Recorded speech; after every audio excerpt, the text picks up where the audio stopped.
আসসালামু আলাইকুম। সাইদাস রন্ধন বিলাস থেকে সবাইকে রমজানুল মোবারক। বন্ধুরা, অসুস্থতার কারণে দীর্ঘদিন যাবৎ লং ভিডিও দিতে পারি না। আজকে তারপরও চলে এলাম। গলার অবস্থা ঠান্ডা লেগে খুবই খারাপ। আশা করি ক্ষমা সুন্দর দৃষ্টিতে দেখবেন। বন্ধুরা, আমার মতো যারা অসুস্থতার কারণে ভোর রাতে সেহরি খেতে পারছেন না, সেহরি খেতে সমস্যা হচ্ছে, তাদের জন্য আজকের ভিডিওটা খুবই হেল্পফুল। ছোট সাইজের 2টা ইলিশ মাছ আমি কেটে ধুয়ে পরিষ্কার করে তারপরে হলুদ, লবণ আর মরিচের গুঁড়া মাখিয়ে রেখেছি। যে যেভাবে ঝাল খেতে পছন্দ করেন ঠিক সেভাবেই ঝাল দেবেন। এই 3টা উপকরণ ছাড়া আর কোনো কিছু, আদা, রসুন, জিরা, ধনিয়া কোনো কিচ্ছু দিতে হবে না।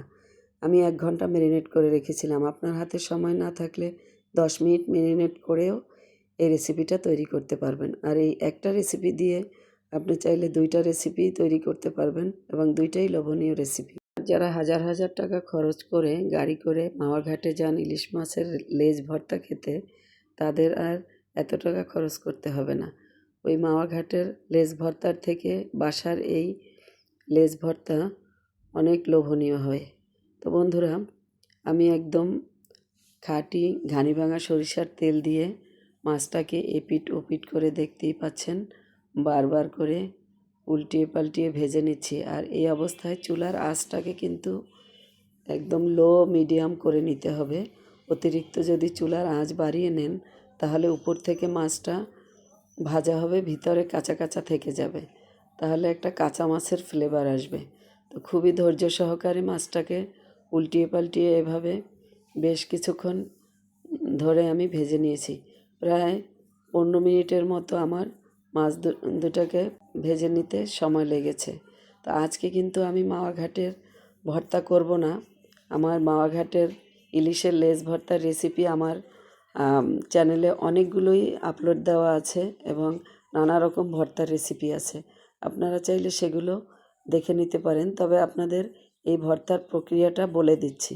দেখতেই পাচ্ছেন আমি কয়েকটা শুকনা মরিচ এখানে পাশেই মাছের তেলেই ভেজে নিচ্ছি।